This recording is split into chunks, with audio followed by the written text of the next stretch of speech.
नमस्कार शेतकरी मित्रांनो, हे बघा आज आपलं कपाशीमध्ये कोळपा आणायचं काम चालू आहे। आपण मध्ये आंतरपीक म्हणून भुईमुग गेले त्याच्यामध्ये आपण हे कोळपा आणून राहिलो। हे पहा कशी कपाशी आपली, आणि आपण त्याच्याबरोबर एक खत बी टाकू राहिलो। हे पहा आपण हे पुढं खत टाकू राहिलो पुढं,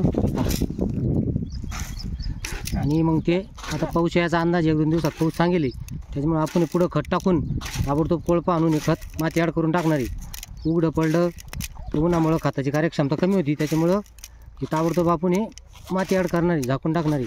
हे बघा आपण 10-26-26 आणि त्याच्यामध्ये 1 मायक्रोन्यूटनची किट घेतलेली। बघू शकता कपाशी कशी आहे।